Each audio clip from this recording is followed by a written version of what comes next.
Welcome, everybody, to the Suplex City Chats breakdown of WWE Presents Payback. I'm, of course, your host, Matty G. Coming at you live from Isolation Station 1123. Tonight, we're going to be breaking down 4 of the matches on that said card, and we're going to be talking about what we thought. Got to give a shout out right now to the man to my right, Mr. Villain. He picked all of the matches right this week and is now 1 card behind me in our standings. Mr. Villain, how the fuck do you feel about that? Well, I've been watching wrestling since for like 35 years or more. So it's kind of easy for me to kind of predict this stuff. All these newbies, they're still living in their fantasy world, thinking WWE is still like when they were 10. But you know what? We're going to talk about the payback that happened this Sunday night, brother. Yes, sir. We are going to absolutely talk about Payback. And of course, it wouldn't be tonight if we didn't have Mr. Evil Dose with us. What's up, brother? What's going on, everyone? Everyone saw that Evil took a strange turn this week, but Evil still prevailed in a lot of ways. So we're going to talk about it. We're not talking about New Japan Wrestling tonight. If you caught that joke, good for you. If you didn't, well, sorry about that. And, of course, Mr. Painmaker is here with us. Hello, everyone. No, my voice is not as strong right now, and I don't want to be coughing like crazy, so I'll be wearing a mask mostly throughout this. So if I'm coming off muffled, I hope you guys can understand me. Ryan, I can't hear you with that pity dick in your mouth. Yep, I went there. All right, so little housekeeping. Like I said, we're going to talk about 4 matches. It was the Mysterio family taking on the Monday Night Messiah and his disciple Murphy. We'll leave the spoilers for tonight out of it. We're going to talk about the women's tag team match. We're going to talk about the main event. And, of course, to start it off, we're going to talk about Mr. Bask in his glory, Keith Lee and Randy Orton. Painmaker, I know Keith Lee is your boy, so why don't you give us your thoughts on this match? Look, ultimately coming down from this, I wanted Keith to win. No excuses, no shenanigans. He needed to win cleanly over Randy Orton, and they did just that. He got that 1, 2, 3. Randy made Keith Lee look like a beast in this match. But at the same time, Randy did prove that he is the Viper. He is not going to go down without a fight. I love that early back and forth where he's just slapping, chopping Keith Lee. And you know what happens? Keith takes it. He comes right back. He doesn't ask for more. He just stands there looking menacing at him to give him another shot. And then what happens? Keith Lee he knocks Randy down to the floor. Randy looks at Keith as if he just came across a brick wall, and I loved it. This was a good match, and it was a great way to get Keith Lee over. I really hope that they are not going to limit this. I don't want no rubber match for 50-50 booking. I want them to say, this is done. Let's move Keith into another battle. All right. Something that I want to point out before we go too much further. I am a huge anime fan, and I found this really, really cool. The fact that they took Broly, who was supposed to be the supreme being, like this ultimate monster, and gave Keith Lee basically his ring gear. Now, yes, tonight on Monday Night Raw, it did change, but we won't get into that. This match, as Vince McMahon would say, was good shit. Big sweaty men. They both look strong as hell. They both bumped for each other really well. Those chops, like he was talking about, were just straight up nasty. And I love the fact that every time Randy Orton went for the RKO, Keith Lee had something lined up for it. Villain, what did you think? I thought this was an average-ass match. This could have been on any goddamn episode of Raw. This match was the shortest match on the card. This match was 6 minutes and 40 seconds. and Keith Lee didn't get that much offense in. If he would have dominated and destroyed Randy Orton, that's one thing. But the ending of the match was anticlimactic. It just kind of came and went. Yeah, Randy Orton put over Keith Lee, but Keith Lee didn't dominate Randy Orton. You know, in 3 months, this motherfucker's gonna be on the whatever show they fucking have. What's that other show they have up there? Main event. Main event. Yeah. Yep. Yeah, I could see Keith Lee being on main event in 3 months. Like, you know what? He came out, you know, dressed up as a character for the culture right now.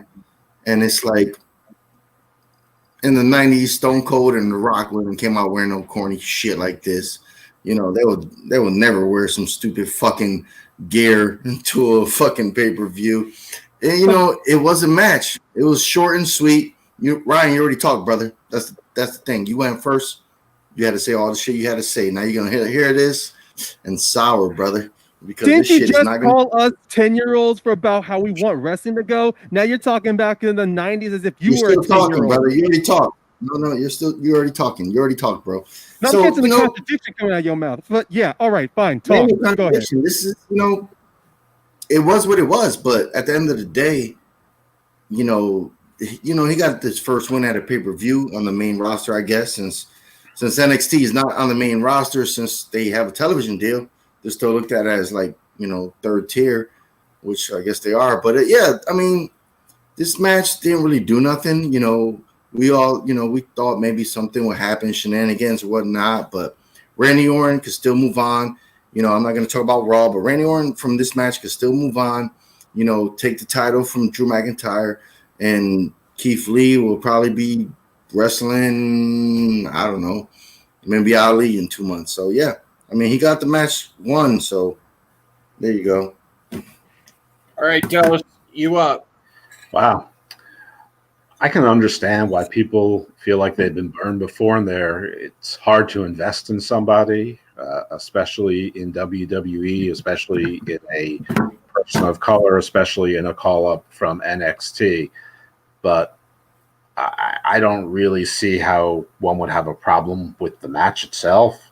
To call it anticlimactic is sort of weird when the guy successfully defended against an RKO and followed it up immediately with a spirit bomb and won the match 1-2-3 clean and left Randy Orton on the apron sort of wondering what the heck just happened.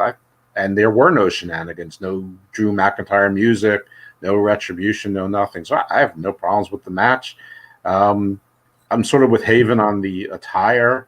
I didn't mind the jacket. I thought the jacket and the hood was all right. I mean, I didn't really get the reference. I could live without the mohair, a 2/3 skirt. But, I mean, if it's a callback to something and some people think it's cool, I mean, listen, I make fun of people for you know, harping on silly things like ring attire too much. So I'm not going to do it myself just because I don't think the ring attire is cool. So what? It came off. The skirts were gone. The old music was gone. The new music's only marginally better than the old music, but hopefully that's also a work in progress. But I don't know. I sort of feel like he should come into some sort of like Gregorian chant, like from Excalibur and Conan during the battle scenes. But I thought the match was good. I think the mission was accomplished. Lee looked good. I mean, Randy Orton, you could draw and quarter him in the center of the ring, and he'd still be okay 3 weeks later. So you know, there's no worries about that. But no, I thought it was good, and I have no problems with a 6-minute match. So I think that's fine. Yeah. Okay. And I like the fact that, you know, we can all have a difference of opinion. I really enjoyed the match. I thought it worked. Ryan obviously loved the match. You guys said, you know, thought it was middle of the road, but you know what?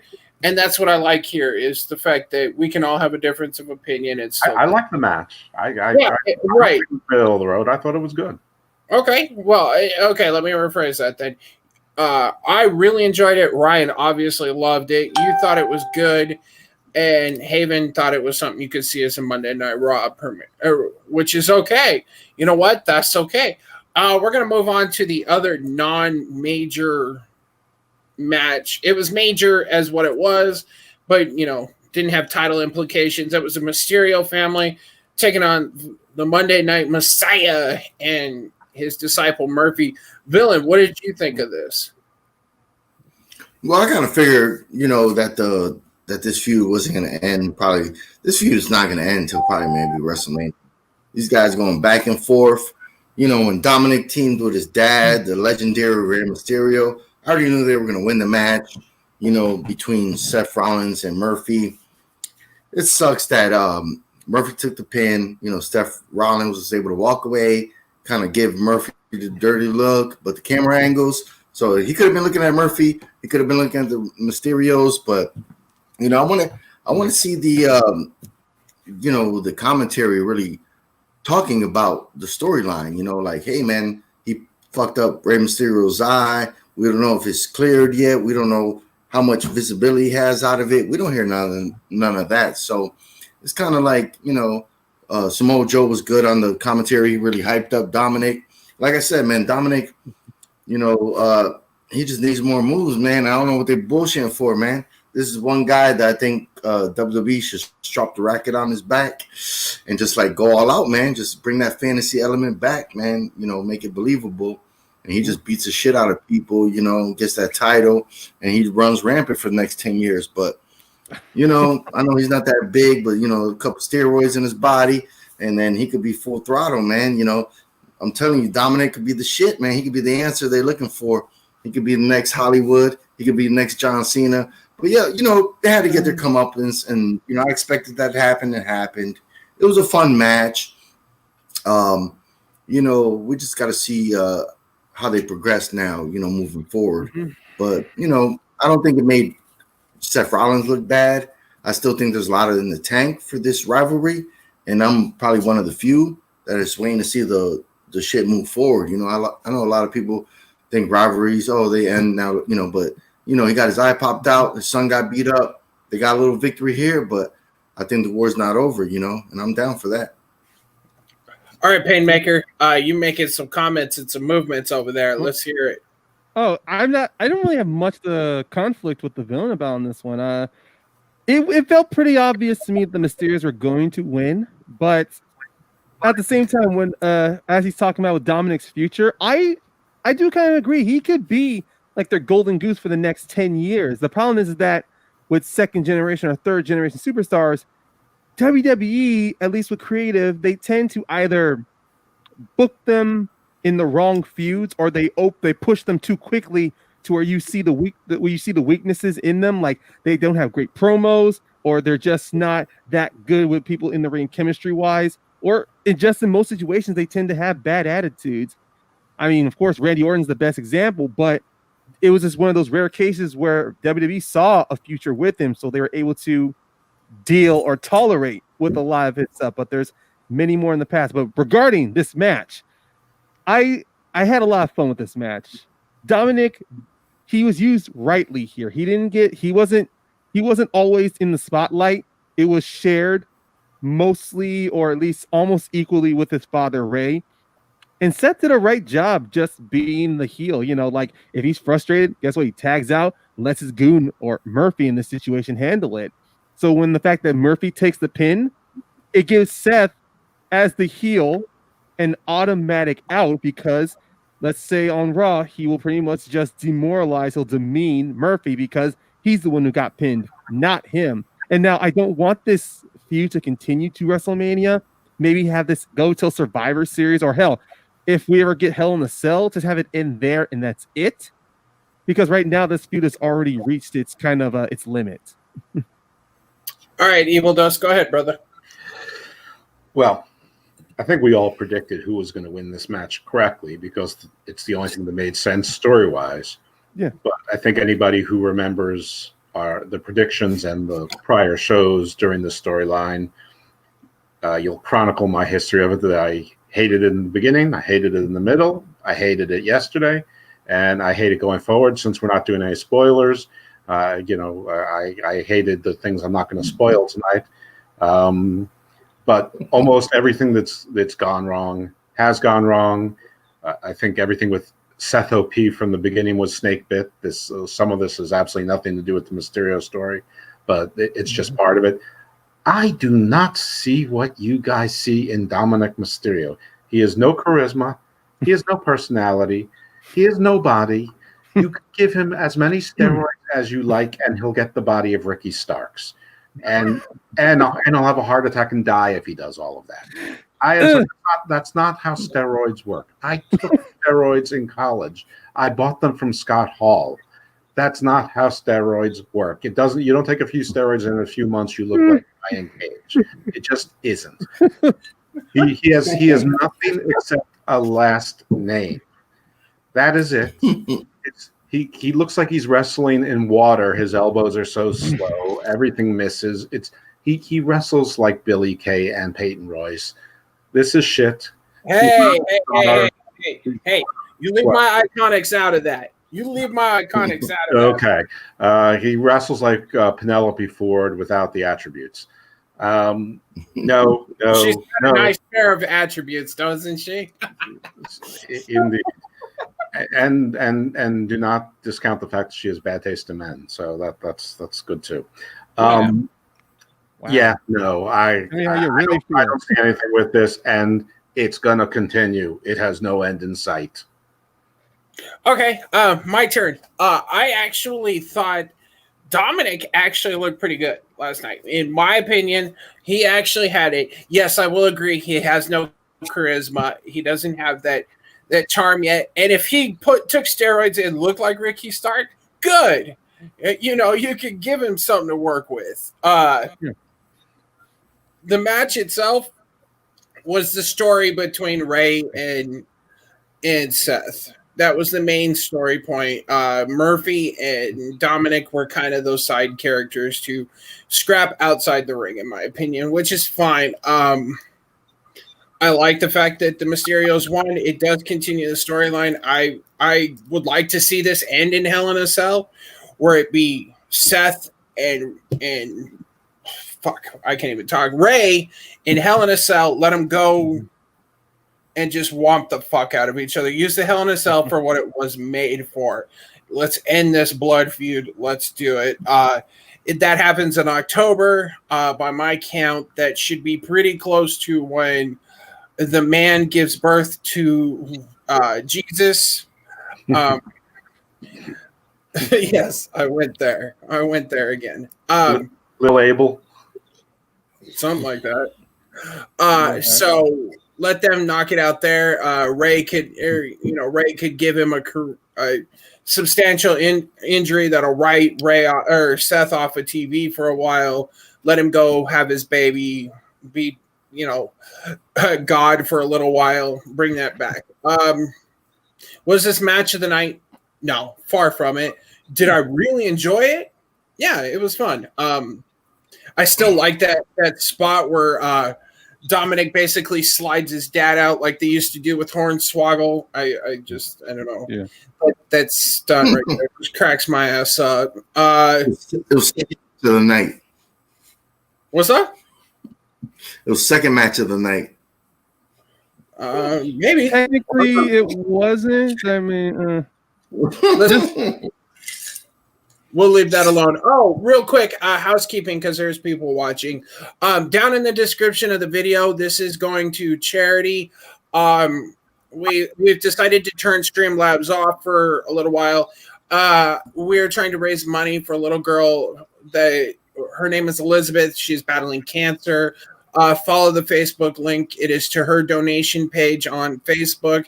You can also find her Amazon wish list there. If you can't donate, at least share the page. It's got to be hard. It's hard being in this world at this time, let alone being a child and having cancer. So if you can help, please do. If not, like I said, please share the page, and also don't forget to like, subscribe, all that loveliness. Now, housekeeping done. Let's move on. In my opinion, this was match of the night. Because Sasha and Bayley always give a hell of a match. They put their tag team titles on the line against Shayna Baszler and Nia Jax. I took Shayna and Nia because, well, I wanted to see the golden role models, kind of the chink in the armor start to happen, and it did. It was really weird. It was like a tale of two matches. The first half of it, Nia and Shayna were kind of like at it. We're gonna wrestle together because we have to. An enemy of an enemy is my friend. But by the end, you could actually see the tag team starting to form. And believe it or not, Shayna pulled off the move of the night where she actually made both Sasha and Bayley tap. If you look closely, Sasha on top is tapping as well. So she tapped out both of them for them, and it ended. If you actually watch the behind the scenes footage that they post on WWE YouTube, you can actually see that the chink in the armor is happening. What up? What up, Shark? Bruce Boyd's in the chat. What up, Shark? Let's go, Dose. What did you think of this match? You know what? I agree with you. I think this was the match of the night. I thought it was really good. If people remember the prediction show, this is one where I predicted it incorrectly, but this was the one match that I said it could go either way, and either result I'm happy with. And so this is cool. There's another tag team title changed on a semi uneventful pay-per-view. Even though titles changed, I mean, still we didn't get Retribution. There wasn't much involvement with Alexa Bliss. So, there things that we thought were going to happen, or at least I didn't happen. Now, I'm not complaining. I thought it was a pretty good pay-per-view, just like SummerSlam. I thought it was a good, solid pay-per-view, easily watchable, digestible, just nothing spectacular. But this match was great. The ending, I mean, you said it exactly right. That I've never seen that before. I don't remember seeing it before, and it was really well done. Hopefully, they'll create some more women's tag teams to give challenge, even if they're not legitimate challenges. They'll make some more. And again, no spoilers, but they haven't done themselves any favors on that without specific. But I'm happy enough to see how this goes, how the ladies get along or don't get along, going forward, how Sasha and Bayley recover or don't recover going forward. So, good match of the night, agree. 2 thumbs up. Painmaker, what you got? Yeah, I also predicted Shayna and Nia, not because I want to see Sasha and Bayley break up, but at this point, when it comes with the long story between the two of them, we needed a point to where we needed to take those belts off of them before they got stale. I think they're still great with the belts on. They're still at the prime. It just came down to it that they've already had this. They've had these huge feuds with Nikki. They took the belts off Nikki and Bliss, and they had a feud with them. Then it was with Asuka and with Kyrie, and that's gone. So after Asuka, they really had nobody to feud with for those tag titles. So it felt, and as much as at first I was against with Shayna and Nia as a team at the time, they weren't offering any tag teams for Bayley and Sasha to fight with. So this made more sense because they're both enemies that Bayley and Sasha have come face to face with, and they're both enemies that Sasha and Bayley have had trouble beating either cleanly or through shenanigans. And it made sense to me halfway through the match that Shayna and Nia were going to walk away with the belts. The moment Shayna went to Nia and said, "We can win. We can win."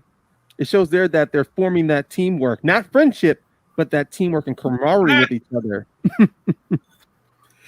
And I do love that double submission. I love that double submission. Best way to end the match.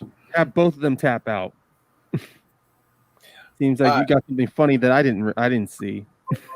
I'm definitely going to share those on Thursday. I'm going to keep those in my back pocket for Thursday night. Just Villa, what did you think of the women's tag team match?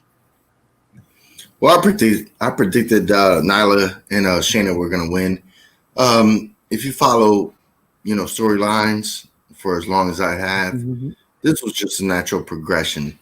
I knew that Sasha and Bailey were going to lose the titles. Mm-hmm. It was a makeshift team that they announced last week. This is the only match announced on the card. So it was already kind of predictable. Or like you've seen the writing on the wall, unless you're fucking like some idiot. So, the match though, Dylan is old as fuck. Yeah, I am. I'm grandfather of this shit. So this match was fun though because no, you're not. How old are you? Oh wait. Oh wait, he says. Oh my god. So I always like Nia Jax. I always been there from her thing. Like I always love Nia Jax. A lot of people shit on her all the time, and it's like she is a bigger woman. She's legit like 6'1", maybe 6'2". When she showed up in the Rumble, like I'm going Ryan right now. Like you think these words coming out of my mouth, they are the villains, and you might think it's Ryan because I'm going back like Ryan does. But Nia Jax is when her and Shayna teamed up for this match, I was like, okay, this is it. They're gonna win the titles. I thought maybe it was gonna be something different, but the way the match ended, the match started off kind of a little slow, but to build to the end was perfect. Like the end sequence was something that I haven't seen before. A lot of people haven't seen before, and it was great and refreshing to see that in a women's match. For the titles, she pretty much put both of the champions in the submission hold, and got them to tap out. And then Nia Jax was being Nia Jax at the end, showing the title in front of the camera. I thought it was fun, because now we got two new champions, and then from moving forward, we'll get the build for Sasha versus Bailey. So you know what? This was good. Maybe we'll get some because these are two women that we haven't really seen too much personality out of. So maybe moving forward, Nia and Shayna Baszler, maybe they'll start showing a little personality, and maybe they could get better and be in the top echelon, moving forward to WrestleMania. So I'm not mad at this. I thought this was fun. I thought this was the right decision, and I thought for storytelling that this was the way it was supposed to go. Yeah. Very good. All right. I believe we went around the horn. Yeah. I thought so. Sorry. I do want to add, I did like that post interview though. I thought at first it was going to be grating, but the way that Nia just sold the whole over celebration and the fact that Shayna was kind of ice cold, she's kind of like, hey, and before Shayna can even get a word, Nia is just like, who cares about this interview? All this is pointless. We won. I did like that. And then at the end, Shayna's like, she just, before she even says celebrate, she does that little shrug like, yeah, this is pointless. Let's just go. Let's get fucked up. Yeah, I kind of like that. The fact that they started out, they're kind of like butt heads a little bit their ways, but then they cute. Maybe we're actually going to get a personality out of Shayna Baszler, because every time you see her, even in NXT, she's just like cold, heartless, just I'm going to walk it, kind of like Roman Reigns says, I'm going to wreck shit and leave.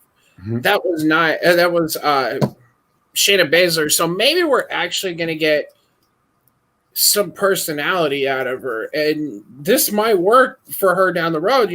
This is her first main roster title.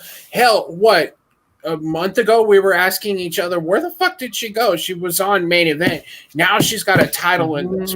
She can go to all three brands. She could even go to SmackDown and re-fuck up Sasha and Bailey again. She could go down to NXT. She can go back there where she's ruled house. Nia Jax actually has, a happy personality. She can actually throw a bomb. Like if her and Shayna get into it, she could throw bombs and Shayna will be able to physically handle these bombs. So I like the fact that, they took the friend, an enemy of an enemy is my friend, and they ran with it. That is not something the WWE normally does. If they do, it ends up like Cedric and Ricochet and the Hurt Business, where they're getting squashed. This way, they actually flipped it. So I really like that. Credit to Sasha and Bailey. They both came out and did exactly what they were supposed to do. they're MVPs. Dose and I were talking off camera. Randy Orton is an MVP of this COVID era wrestling. So are Sasha and Bailey. Like they've got so much person. Yep. I don't think it would have worked as much if there were as many crowds and so forth. I think the crowds would have gotten tired of it. But the fact that it was empty arena and so forth, it was just wrestlers doing it. It worked. Like this is one of those storylines that, in my opinion, I don't think would have worked as well with crowds. Crowds would have started to turn on them, and then they would have had to have had this chink in the armor, 2 or 3 months ago. I mean, there were the little sprinklings of kind of like AEW style booking where they sprinkle it for, a little bit here, a little bit here, a lot here, maybe a little bit more, and it just continued to run. And officially, we haven't seen it yet. We know it's coming because, hell, when they were walking to the ring, you could just see, Sasha just do this and look at that women's title. Like, you can see it. And that's what I like. So this match overall was great. Again, that submission, in my opinion, could be match of the week. That could be like over on our normal show, we do moment of the week. That might be my moment by itself. Just that the 30 seconds she had them both in that, because you could just see her when she reaches out and just grabs Sasha. Oh yeah, flies it into that choke. That was so fucking original. That was beautifully executed too. Like you could see in that struggle. Mm-hmm. All right. And our last topic, the main event, the no holds barred triple threat match, which right there doesn't sound right. I've been watching wrestling a long time, and that right there doesn't make any sense, but that's all right. Because I thought Villain and Dose, can you both answer me a question?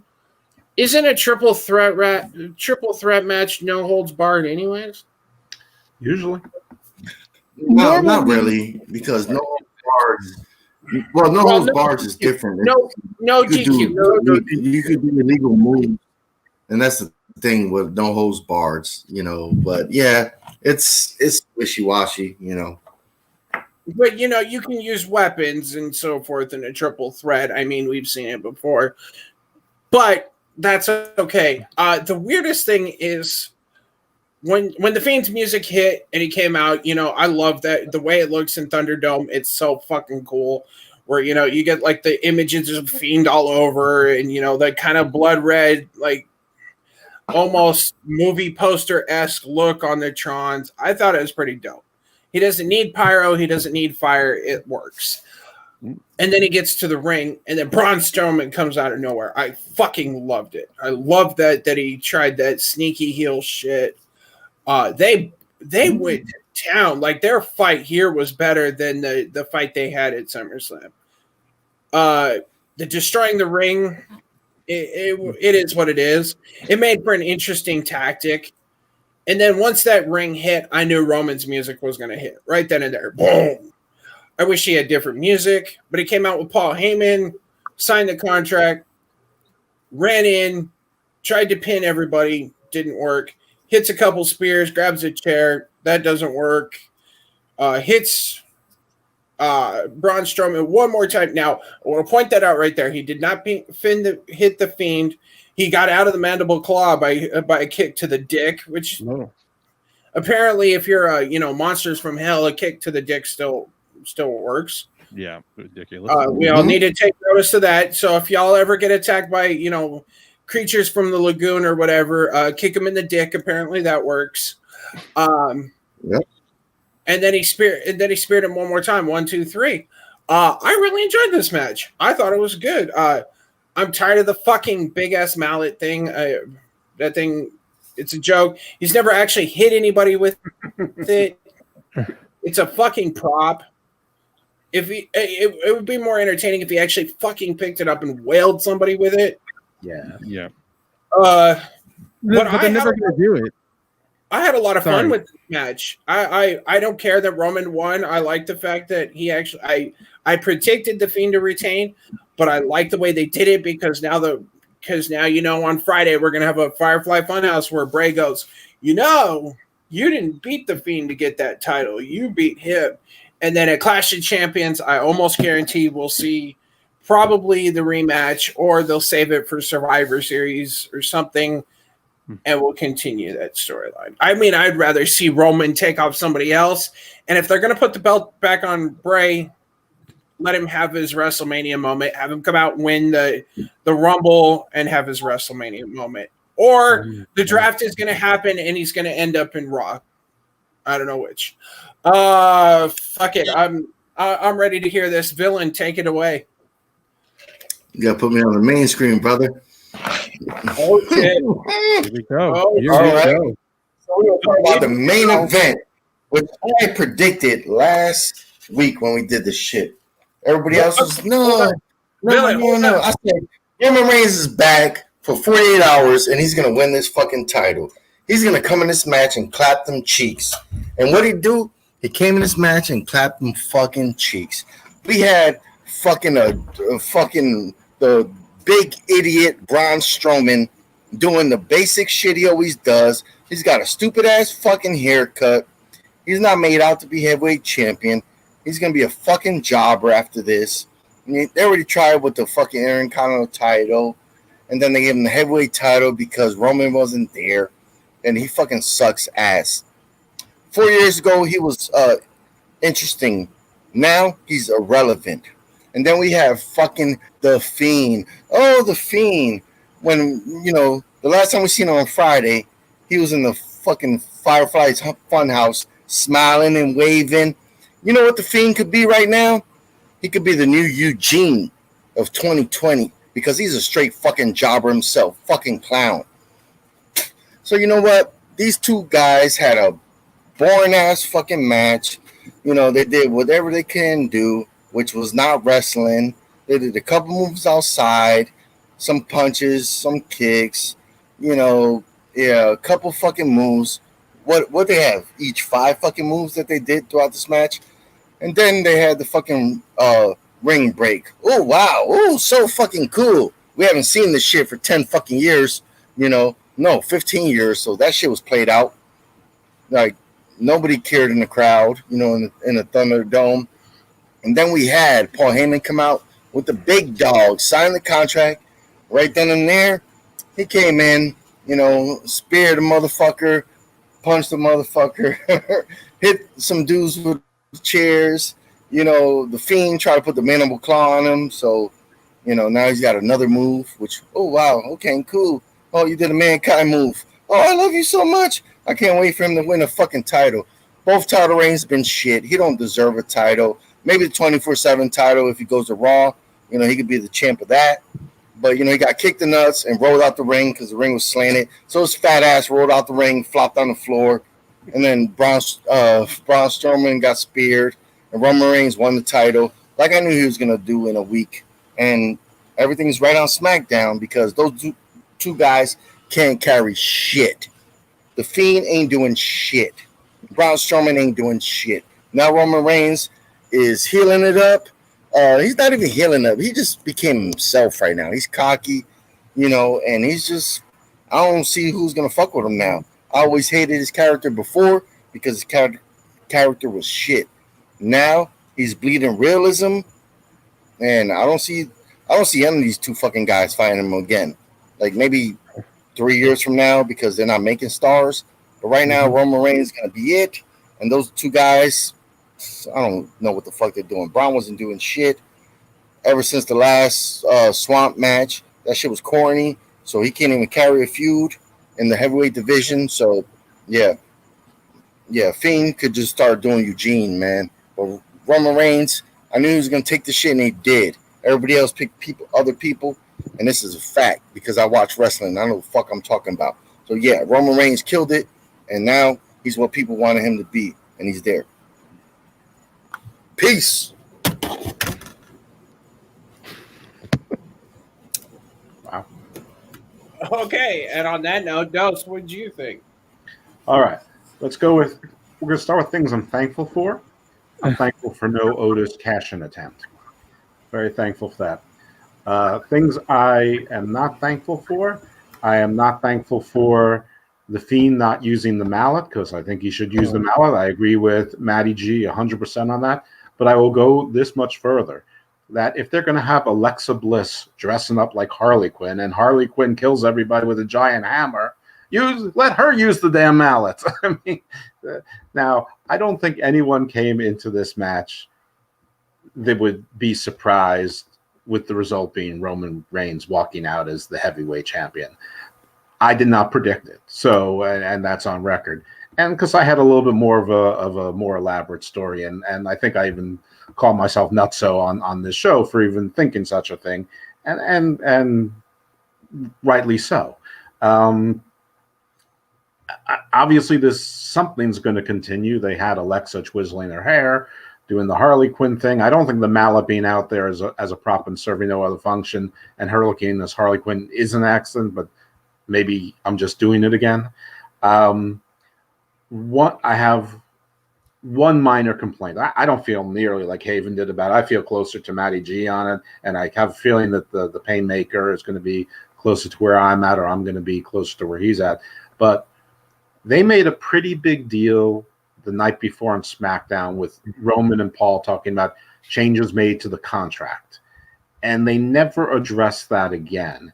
And if they talked about it, that Roman could come in at any time whenever he wanted to come in, that would have made sense, because they made a big deal about him signing it right there and then it was good. That just sort of looked dopey to me once the bell rings. But if they made a big deal about that Roman can pick the entry of his time and choosing, and that was his stipulation that he added into it, I mean, just one or two sentences spoken by Paul Heyman, and it would have made the whole thing make sense. Not that it was unexpected, but it would tie things together. And the little things like that makes a story as opposed to just a series of events. That said, I didn't mind the ring collapsing. I know people think it's overused. I guess maybe it's overused, but it's probably been used 10 times in 20 years, if that much. So it really isn't that. I mean, a super kick party is used more on Wednesday nights than that's been used in history. So I don't, I didn't feel that way. I thought it was a good match. Obviously, it was a, anywhere, falls count anywhere match, because let's face it, neither Braun nor Bray are exactly graceful in the ring. They're not exactly ring generals or tacticians. They're big slobber knocker, ham hop guys, and they do better by breaking stuff and throwing punches and throwing people into giant boards and things like that. And that was fine. So I enjoyed the match. The ending was, slightly disappointing for me, but exactly only because everybody else was right and I was wrong. I mean, but it was no surprise. And, I don't know, you guys talking about Dominic being the next 10 years of WWE. The next 10 years is the same as the last 5 years. It's Roman Reigns, unless he starts getting gigs in the MCU or if they still make movies. So, I mean, I'm not surprised. I have really no complaints with it. I do hope it continues. I like the Fiend character. I agree with everyone's feelings on Braun, but if we stick with my little theory, which is probably nonsense at this point, but that he's going to join the Fiend, the two of them together are, make a pretty formidable duo, especially if Alexa's there, and especially if she's brandishing, maybe not that mallet, but an oversized mallet for Alexa size. So I thought it was pretty good. I have no issues with it. Certainly not how the villain felt, not at all. Maybe the polar opposite. So Evil Dose is feeling a little bit okay today. Yeah. All right, Painmaker. Last topic. Round us out. Okay. Well, I kind of went back and forth on this, honestly, because when a moment Braun attacked Bray, it was like, okay, it looks like it's going to be WrestleMania 31 all over again. Roman and Brock beating each other up until Seth runs in with that Money in the Bank to cash it in. And at first, I didn't like that turnbuckle over that ring exploding with a turnbuckle. But then I rewatched the match. I'm seeing how it goes back and forth. Look, Bray and Braun, that match should have been what we got at SummerSlam, of them trying to tear each other apart. Instead, we had to get it at Payback, to where, they just raised it up a notch. And to me, it felt like the crescendo happened when Braun had speared the Fiend off of the platform. But you know what? I think even then it still would not have been a good moment for Roman to pick a spot because this was no holds barred. It wasn't a falls count anywhere match.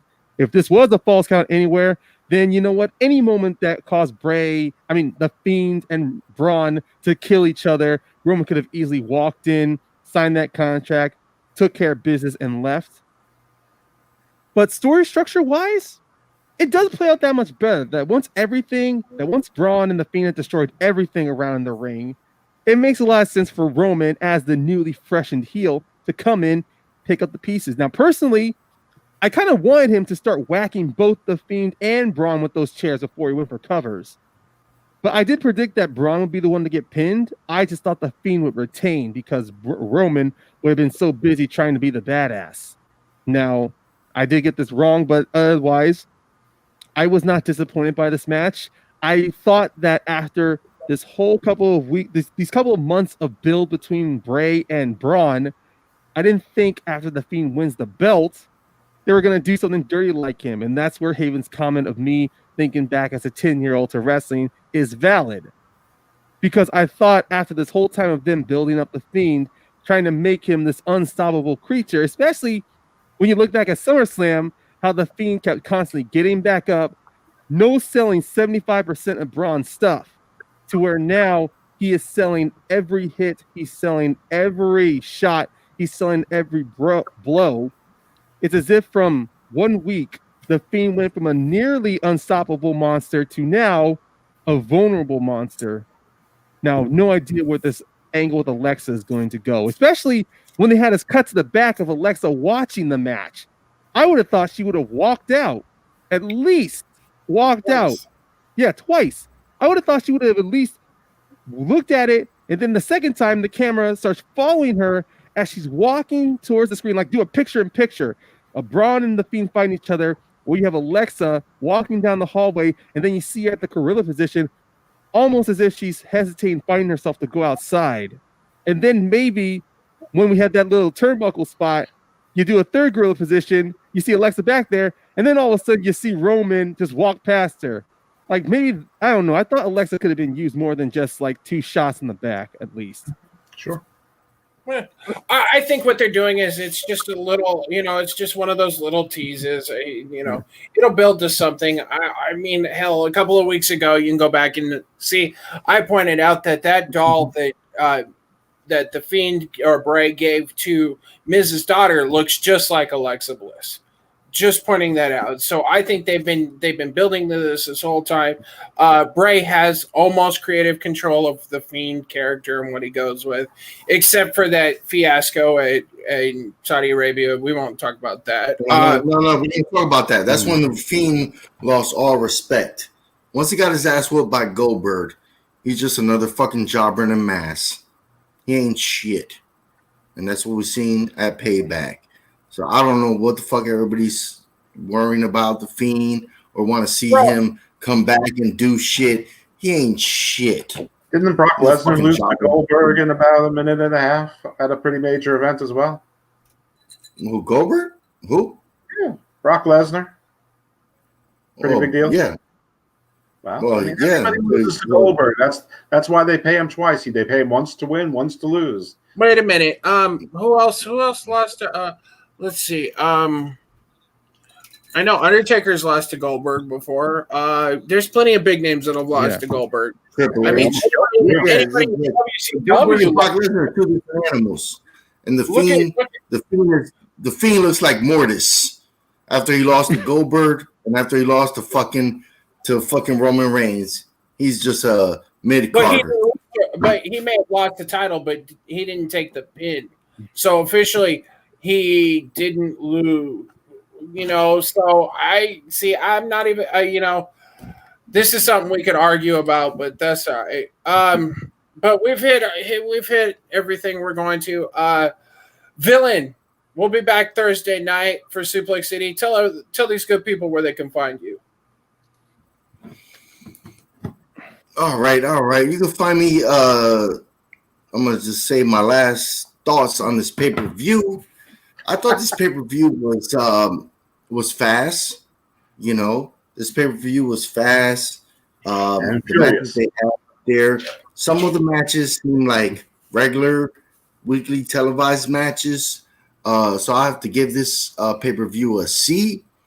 No, you know what? I'm gonna give it a B plus. You know, because they had some good stuff going forward. I don't know where it's gonna go, but of course you can find me here on Suplex City.